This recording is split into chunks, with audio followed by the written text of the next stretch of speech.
Hello, welcome to this video where we will expand on the MQTT topic and discuss a simple setup of a local MQTT broker on a Windows industrial computer from Proface. Okay, our agenda for this video is, since this is a part two, we're going to do a quick review of how MQTT works. Just for those of you who did not see the first part of this video, we'll go through it quickly. If you want to get a more in-depth look at MQTT, I'll post a link to the first video, and that's where I went over some of the basics in a little bit more in depth. Okay. Like the first video, we'll look at the different types of brokers. In this case, we're going to focus on the local broker that we're going to use today. Then we're going to show the local broker environment, what that looks like, the setup and execution of that. And then we're going to look at what that will look like in the Blue Open Studio environment and with the local broker and how we will monitor that in our Blue Open Studio watch window, basically. Okay, so again, real fast, MQTT is a publish subscribe architecture where you have clients, and then you have sitting at the center of the system, you have a broker. The different clients can either publish or subscribe or both. And that is the method that we use. And then you can use inside the broker, you can have credentials. So it's, so it's not just that anybody can just connect. You can have full security and full credentials allowed. So to prevent anybody from connecting. Okay. Like we showed in the first video, a couple of application examples specific to Blue Open Studio. In this case, what we've got, of course, is we've got the broker sitting at the center of this architecture. We have basically all three of the MQTT clients basically acting as publishers and subscribers to the brokers, getting the different topics and in publishing to the different topics, and then also subscribing to the different topics to perform the different actions that we need to perform for the application. Okay. And then in the second example, what we're basically showing is in this case, we're not relying on the PLC. So let's say we have a PLC that doesn't support MQTT. For example. So then we can use Blue Open Studio's built-in drivers to talk to that PLC and then use MQTT to relay that data to other clients to get the data from the PLC. Okay. I'm not going to go through this. Like I said, you can refer to this. You can certainly pause and read through this. Okay, the terminologies. These are important points of the topic for MQTT. So like I said, if you want to pause on these slides and check this out from the part one, feel free. Okay. So now we're into, like in part one, we were talking about the MQTT brokers, but in this case, we're strictly going to talk about it's basically from the same people who have the openmosquitto.org broker, which sits on the internet, which anybody can access. They also have a open broker that is basically a command line interface type broker that basically runs on a Windows platform. And you can see they also have, you can get it for Linux distributions, even Mac. To some extent, looks like there's some group, actually allowing you to do this on a Mac, etc. Okay, and then you could see there's documentation that's quite nice. It's all there. This is quite nice broker to use. It's free download, open source. Okay, all right.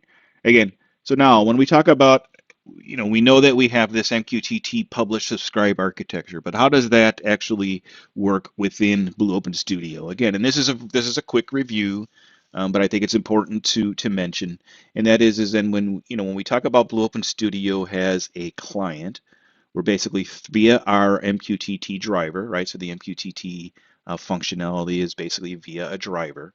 Through this driver and the driver sheets, when we want to publish, what we're doing is we're basically doing a write function from the driver sheets.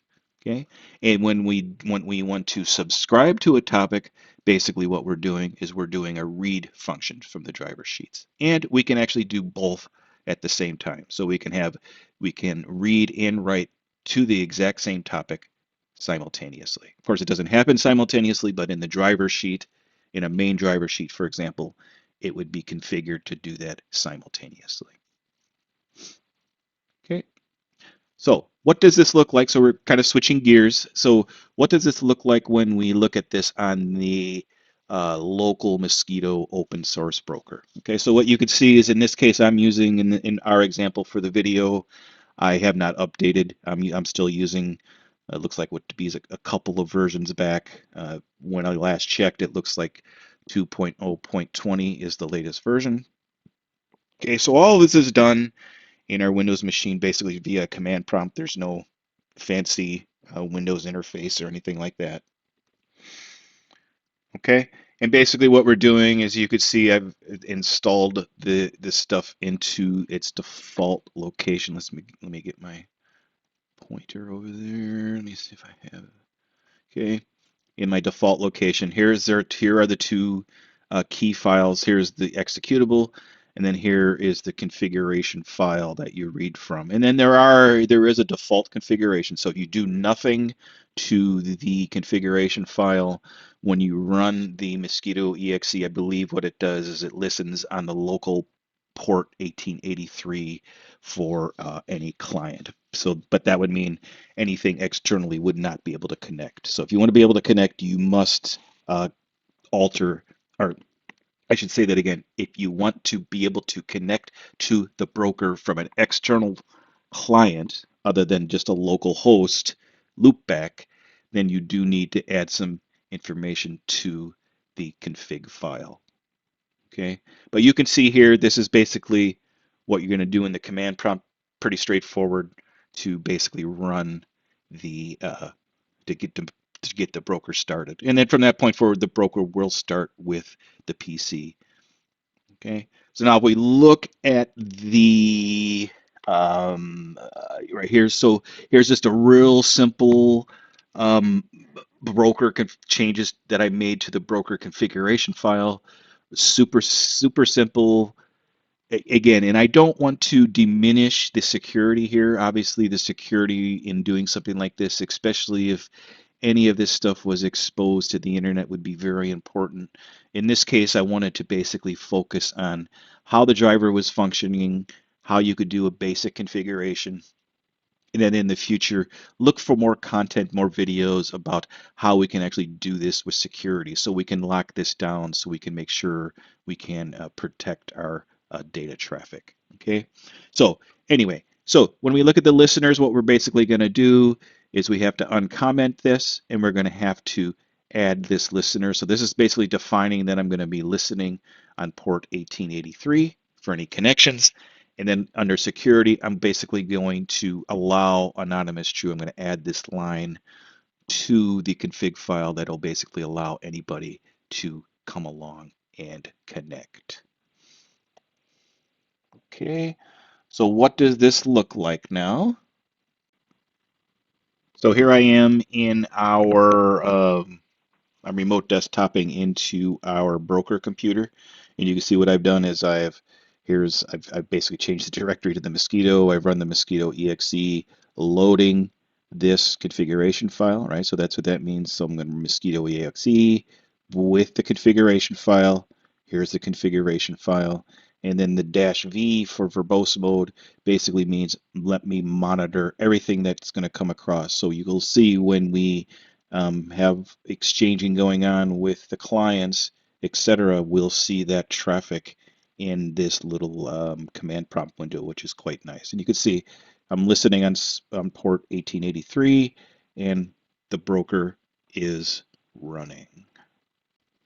Okay, so here we are in our Blue Open Studio environment. And the first thing that I want to show is under the Communication tab, under drivers, under MQTT. So this is the MQTT driver that I've added. I'm going to go ahead and look at the settings. And what I wanted to point out here is this is the client ID setting. So this is where when the Blue Open Studio MQTT driver connects, this is the client ID name that it will connect with. Okay, so then let me go ahead and I'm going to go ahead and open the driver sheet so you can kind of take a look at what that looks like. And I can see I've got a couple of problems in here. Let me fix those. Okay, so I had to make a couple of adjustments to the port numbers. I had edited the file in Excel and I had auto incremented myself some ports, so I wanted to go ahead and fix those.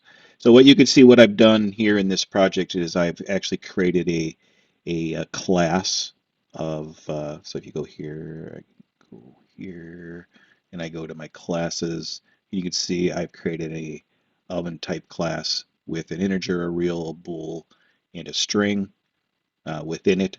So I go back here to the driver sheet, and then what I've done is I've created an array of that oven class, and you can see I've broken out the different oven classes. And then here's all the different topics. You could see I'm doing a mixture of reading equal meaning subscribing, writing equaling publishing. Here's another subscribe, and then here is for the oven name. I'm actually have a case where I am publishing and subscribing to the same topic. So now what this would allow me to do then, of course, is then I can index my way through this via tag name, but unfortunately today I'm still searching for a way, if it's possible, to index our way through these topic names. Okay. Okay. So let's go ahead. I'm going to go ahead and close out of this driver sheet. Let me close this class and let me go ahead and run our project. And you can see some stuff. You can see I've got activity. I have my watch window set, my output window here to logging the driver. So now let's go ahead and drag over our, our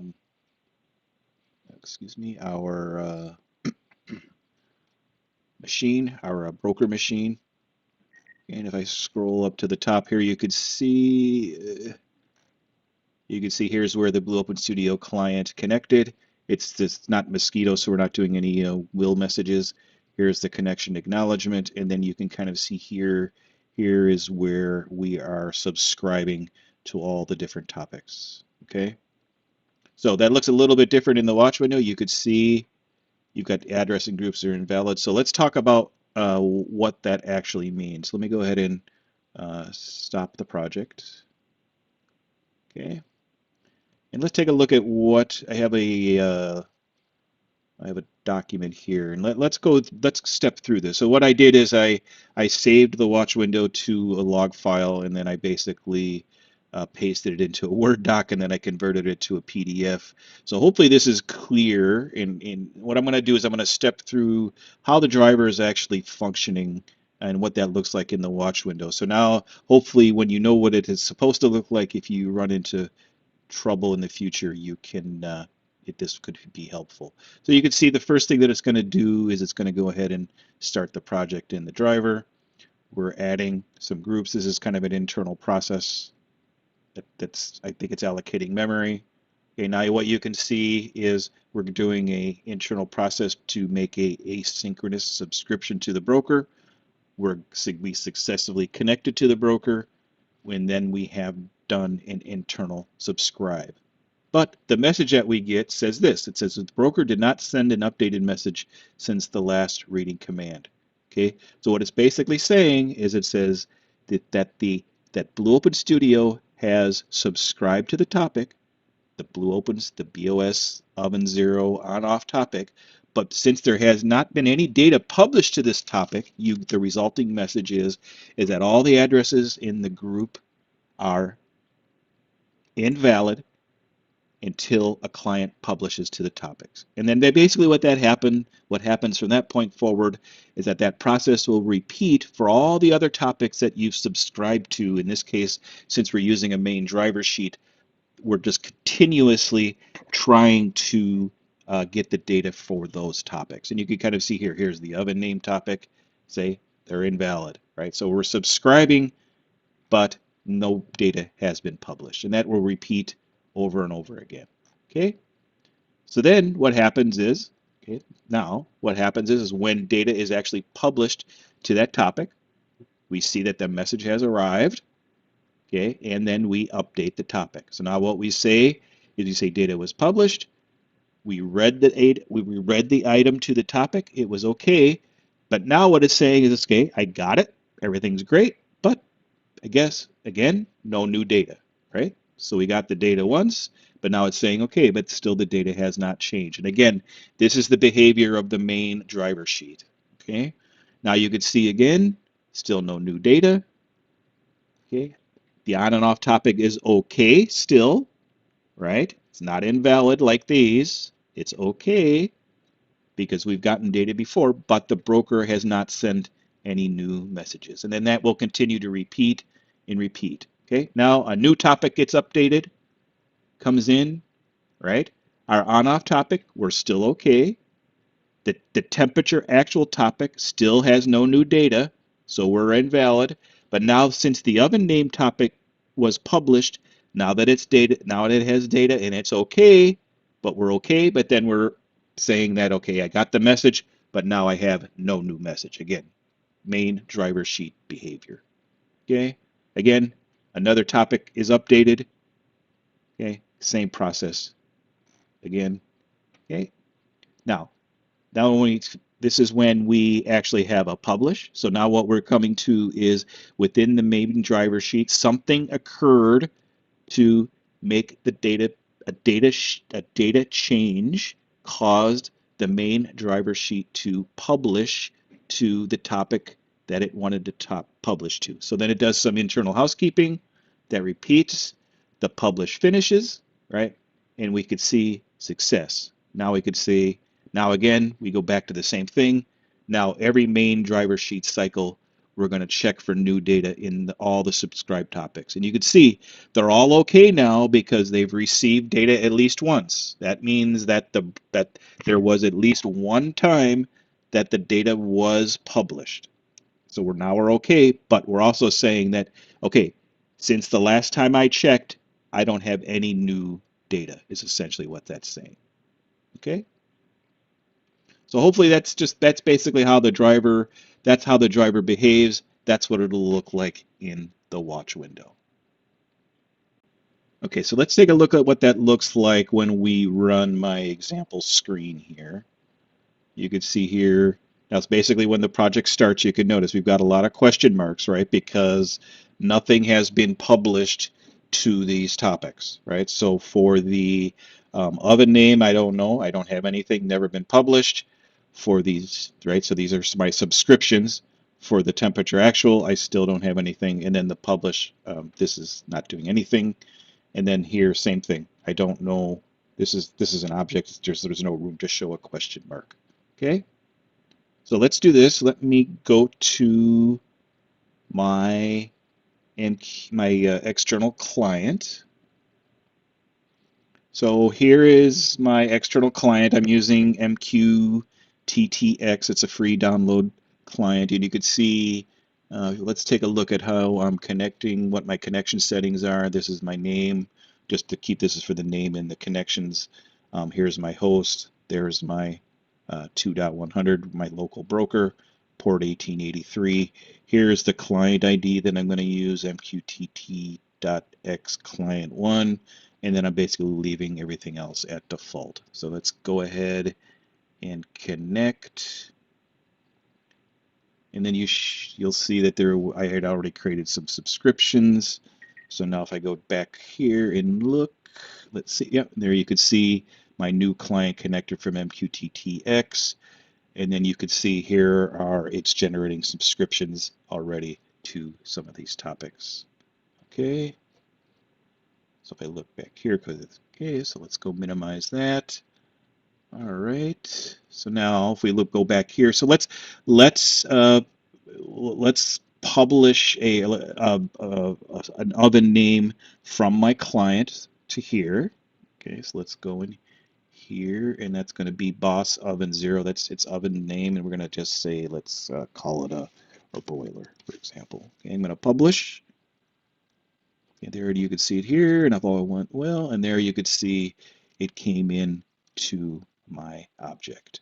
Okay, and then what we can do is we can also publish. You can see here's the temperature set point. So if we look at what that looks like in our client, I believe it's this one. So temperature setting. So you could see I've already subscribed to that. So now when I publish from Blue Open Studio, and I'll say something like this. Okay, so that should cause a publish.